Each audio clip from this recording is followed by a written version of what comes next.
Yan, naghiwa-hiwalay na naman kami. Wala pa rin. Doon sa kabila, si Kim may nakita raw na bronze back. Pupunta natin doon sa kabila. Nandoon sa kabila, oh.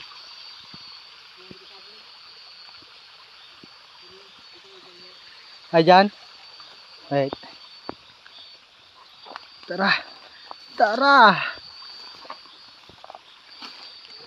Yan. Panoorin nyo ang video namin, guys, para natutur namin kayo sa kahit nandyan lang kayo sa bahay. Natutur namin kayo sa gubat. 'Di ba? Din. Ay, dide. Bronze back. Well, Hindi ko nakikita. Alang kawan. Hindi ko nakikita. Ibang supuro. Hindi nakita? Ay, halata. Hindi ko nakikita. Ano? Nakita mo na? Yan ang na-flashlight mo na. No? Yun na.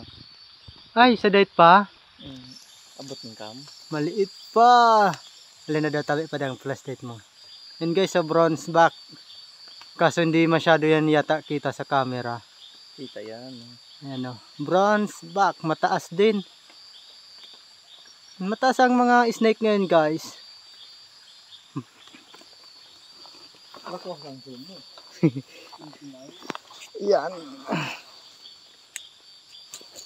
Yan. Yun pa lang ang nakikita natin. Vine snake tsaka bronze back. Vine snake nga lang tao.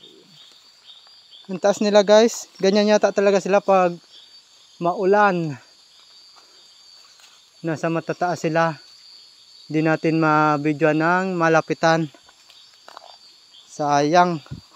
Hindi natin makita ng malapitan. Sana makakita tayo ng mababa. Hindi, mamaya naman, guys, pag may nakita naman kami. Manood lang kayo para libre tour sa gubat. Dito, guys, golden web spider. Yan o, ang laki niyan. Yan. Grabe, ang laki. Parang may kinakain. Lagyan natin ng flash. Yan. Yan. Grabe, nakakatakot. Ang laki niya. Kasi laki na ng palad. Yun lang. Pinakita ko lang. Aray ko! Yan ang mga dinadaanan namin, guys. Ito, daanan din to ng tubig papuntang Sapa, oh. Yan, papunta yan doon. Galing sa taas. Bali, nandito na kami sa baba ng bundok. Kanina nandoon kami sa tuktok. Yan. Okay, bali mamaya naman, guys, pag may nakita naman tayo. Ito, guys, may gumagawa dito ng bahay. Anong oras na gumagawa pa lang siya ng bahay niya, oh, yung gagamba. Yun, ganyan sila gumawa ng bahay. Ay, may ano siya, oh, may tattoo. Itim. Tatuan siya, oh. Maliit pa. Yan, ang sipag nila gumawa ng bahay, no. Araw-araw sila gumagawa ng bahay. Kasi yung bahay nila is yan din ang paraan nila para makakuha sila ng pagkain. Yan, oh. Tapos malaki rin, guys, ang tulong ng mga gagamba sa mga tao.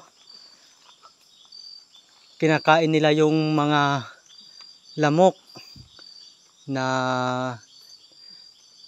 may dengue. Tsaka yung mga insekto na insektong peste sa mga farmer, kinakain din nila.